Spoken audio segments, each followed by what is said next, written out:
Fundamentalmente los de la zona cercana a Paysandú.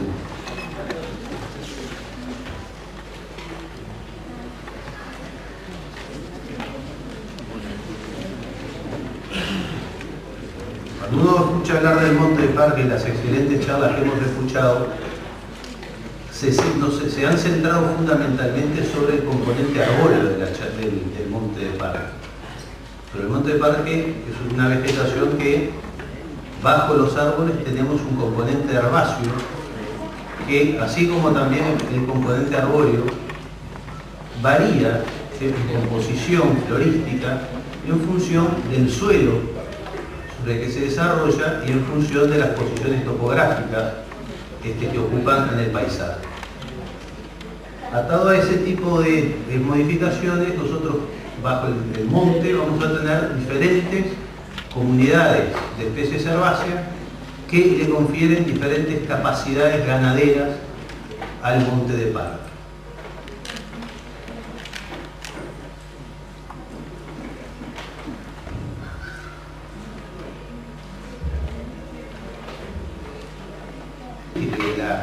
De los otros usos no tradicionales que puedan tener la flora de esos montes, es con lo que nosotros realmente tenemos posibilidad de contraponernos al avance de alternativas agrícolas que tiendan a sustituir este tipo de vegetación.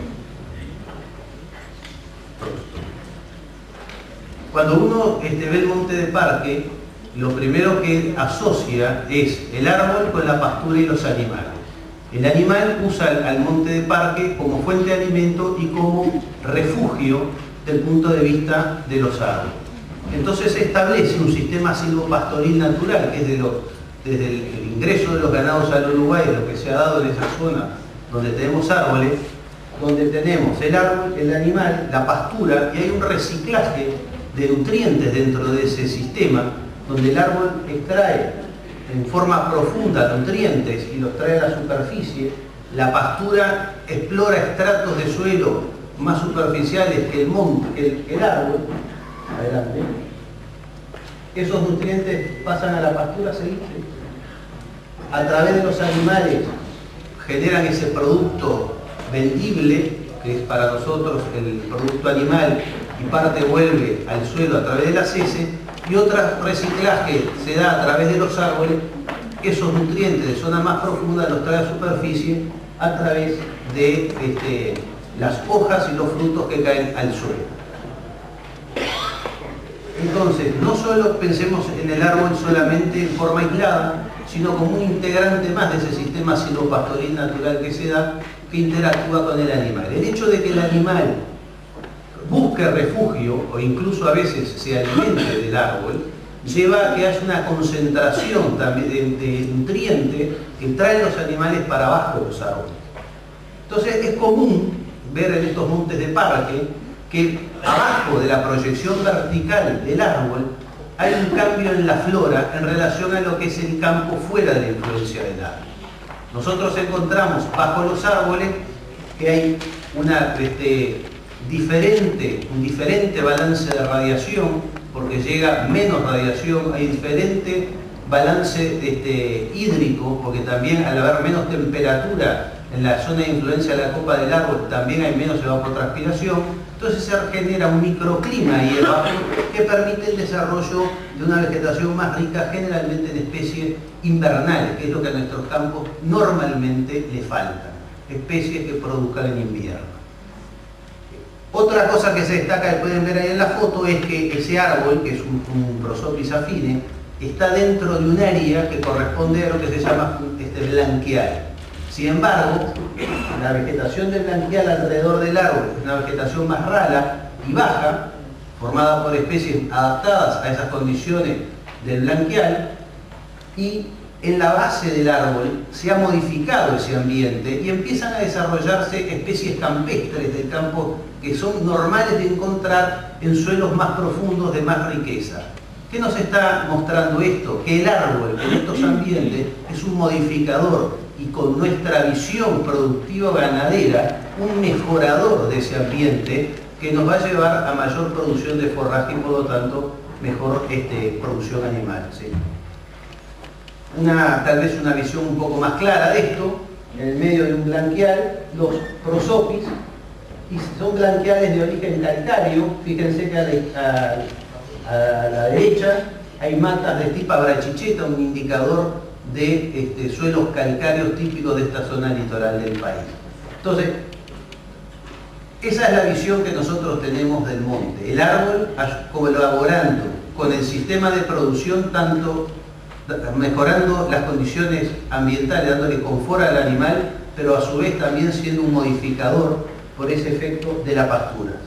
Acá es otra visión, estos son espinillos, acá se acaben, exactamente se da lo mismo, un aumento de la frecuencia de especies de invierno, fundamentalmente la estipa hialina, que es una especie que solamente la encontramos a la sombra. También el Bromus catharticus, acá en el norte del país, aparece solamente a la sombra de estos árboles. Tenemos una flora de mejor calidad y más invernal a la influencia de los espinillos. Otra cosa que se ve es que aumentan las ciperáceas que normalmente es otra familia de herbáceas, y especies de ciperáceas que o están abajo de estos árboles o las encontramos en ojos de agua, en zonas con mayor disponibilidad de humedad. ¿Qué nos están indicando? Son indicadores biológicos de que ese ambiente bajo el árbol es menos xerofítico de lo que es fuera de la copa. Y entonces esas especies que son normalmente campo húmedo vuelven a aparecer abajo del árbol. Es una constatación, diríamos, de ese cambio en la característica. Y ahí tienen datos de un trabajo muy interesante que hizo el ingeniero Picasso cuando era becario. Esto fue hecho acá en los campos de la Facultad de Agronomía de la Casinoni. Y ustedes ven, para un brunosol espinillo, que es lo que estaba en el brunosol, y para los prosopis afines, que eran los árboles que estaban en el blanquial, en el solonet, cómo evoluciona la proporción de las especies en función de la distancia que nos alejamos de la copa. Miramos primero en el brunosol, vemos que las gramíneas invernales tienen un 40% de cobertura en el suelo entre 0 y 5 metros desde el centro del árbol, es decir, casi el radio de la copa, y a medida que se sale del radio ese de la copa, disminuyen significativamente. En el caso del blanquial es más notable todavía ese efecto, porque fuera de la copa ya no solo cambian las condiciones de ambiente en términos de balance de radiación, balance hídrico, sino que cambia mucho la fertilidad del suelo. ¿Se acuerdan que veíamos en la foto la mancha en la vuelta del algarrobo, cómo era modificada en su fertilidad y llevaba un desarrollo, una vegetación de más potencial? Inmediatamente fuera, en el blanquial, que es un solones, tenemos un suelo pobre con grandes carencias físicas desde el punto de vista del desarrollo de la vegetación. Las gramíneas estivales aumentan hacia afuera del árbol, cuando nos alejamos del eje del tronco. ¿Por qué? Porque son las que se adaptan muy bien a esas condiciones normales de campo pastoreado. Entonces, nuevamente, esto para ilustrar la importancia que tiene el árbol dentro de la vegetación de parque como determinante de lo que es la vegetación más rica en gramíneas finas invernales que normalmente se encuentran en esos suelos de mayor potencial. Dentro de los montes de parque que nosotros conocemos acá de la región, podemos hablar de los que se ubican dentro de las zonas bajas, en topografías de planos de inundación, donde aparecen especies como la Acacia caven, algunos prosopis, pero también aparece la Parkinsonia, y una vegetación herbácea dominada fundamentalmente por especies de verano, asociadas a esa mayor humedad que presentan esos campos, donde aparecen especies como el Paspalum rubilei, al costado del pie del ingeniero Zanoniani, muy adaptada a los suelos húmedos y de muy buena productividad. Es un pasto clasificado como tierra,